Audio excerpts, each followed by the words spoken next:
కానీ ఇవాళ రాజకీయ నాయకులు ఏం చేస్తారంటే ఒక సమూహం మీదకి మరో సమూహాన్ని రెచ్చగొడతారు. హిందువులకు ఏం చెప్తారంటే మీ సమస్యలన్నిటికీ కారణం ముస్లింలే, ఈ దుర్మార్గులు వీళ్ళని కడిగి పంపించేయాలి అని చెప్తారు. ముస్లింలకు ఏం చెప్తారంటే ఇదే విషయం చెప్తారు, మనమంతా ఒకటి, వాళ్ళు చాలా దుర్మార్గులు, వాళ్ళు మన పట్ల అన్యాయంగా ఉన్నారు. కులము మతం అనేటువంటి నేరో సంకుచితమైనటువంటి గోడల మధ్య నుంచునేటువంటి సంస్థలు ఒక సామాజిక వర్గాన్ని మరొక సామాజిక వర్గానికి వ్యతిరేకంగా రెచ్చగొడుతూ వాళ్ళ యొక్క స్వార్థాన్ని నడుపుకునేటువంటి సంస్థలు మాత్రమే ఉండాలా? ఇవన్నీ సంకుచితమైనవి, చిన్నవి, ఇవన్నీ పోవాలి. మనుషులంతా ఒకటే, ప్రతి మనిషిలో కూడా దైవం ఉన్నది. ఇది మతం యొక్క సారాంశము. ఎవరు కొట్టుకోవడానికి వీల్లేదు. వెనుకబడినటువంటి కులాలు సమూహాలు అభివృద్ధి చెందాలి అని ఎటువంటి స్వార్థం ఎటువంటి ప్రయోజనం ఆశించకుండా పనిచేసేటువంటి సంస్థ కావాలన్నా హిందువులు ముస్లింలు ఐక్యంగా ఉండాలి. హిందూ ముస్లిం ఐక్యత భారతదేశానికి అత్యంత ముఖ్యమైనది. ముస్లింలు ఎవరు తీసుకెళ్ళి కట్టకట్టి తీసుకెళ్ళి బంగాళాఖాతంలో అరేబియా సముద్రంలో పడలేదు. ఒకటి కాదు, రెండు కాదు. వాళ్ళు ఇవాళ ఎంత తక్కువ లెక్కేసినా 14% నుంచి 14% దాకా ఉన్నారు. 14% అంటే మీకు తెలుసు, అటు ఇటుగా సుమారుగా ఒక 17-18 కోట్లు జనం వస్తారు. మైనారిటీలు 20 కోట్ల జనం మైనారిటీలు ఉన్నారు. వాళ్ళ పట్ల ద్వేషాన్ని రేకెత్తించే విధానం ఏదైతే అది భారతదేశానికి మేల్చేది. నా శరీరం అంతా ఉన్నది, నా శరీరంలో ఈ కాళ్ళను మాత్రం మీరు ఎరగొడతానంటే నాకు ఉపకారం చేసినట్టు కాదు.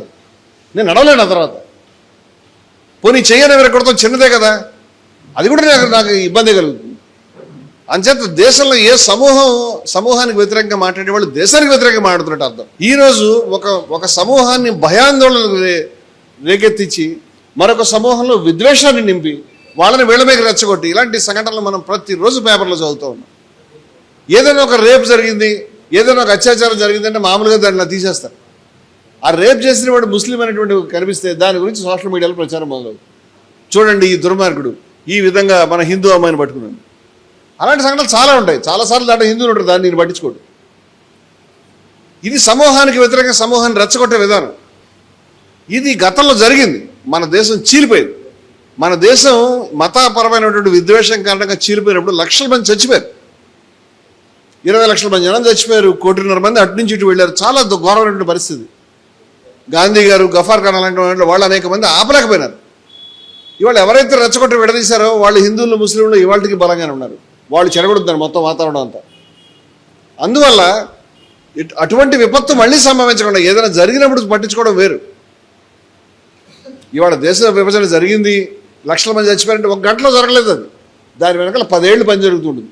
10 ఏళ్ళు జరుగుతున్నప్పుడు మనలాగే అందరూ కూడా కూర్చొని ఏమవుతుంది, ఏం జరుగుతుంది, ఆయన ఏదో సబ్బట్టుకున్నాడు, ఈయన ఏదో లాహోర్లో మాట్లాడాడు, ఈయన ఏదో ద్విజా సిద్ధాంతం హిందువులు ముస్లిం అయితే ఏమవుతుంది లాహోర్ తగలబడుతూ ఉంటే ఏమవుతుంది అనుకున్నాడు. చాలామంది చచ్చిపోయారు.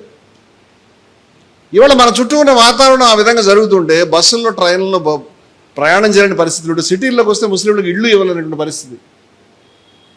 నువ్వు ముస్లిం అంటే ఇల్లు ఇవ్వరు, నువ్వు ముస్లిం అంటే వాడు అపార్ట్మెంట్ అమ్మడు, ఆ ఫ్లాట్లో కాలనీలు అమ్మడు. ఏమైంది, అది ఆయన సమస్య, నాకేం సమస్య. ఇట్లా మనము దాన్ని నెగ్లెక్ట్ చేసుకుంటూ పోతుంటే ఇది అంత పేరుకు పోయి చివరిని బ్లాస్ట్ అవుతుంది. అట్లాంటి బ్లాస్ట్లు మనం చూస్తూ ఉంటాం. అది అయిన తర్వాత మనం అయిపోయే క్షణాల్లో మనం చేయగలిగేది ఏం లేదు. ఇవాళ నుంచి దానికి సంబంధించిన వర్క్ జరిగితేనే ఆగడం సాధ్యం అవుతుంది. జనాభాలో ఏ సమూహానికి వ్యతిరేకంగా ఎవరైనా మాట్లాడుతుంటే వాళ్ళని ఆపాల్సిన అవసరం ఉంది. అట్లా మాట్లాడకూడదని చెప్పాల్సిన అవసరం ఉంది. మనం మైత్రిని నిలబెట్టుకోవాల్సిన అవసరం ఉంది. ఆ మైత్రిని స్థాపించుకోవాల్సిన అవసరం ఉంది.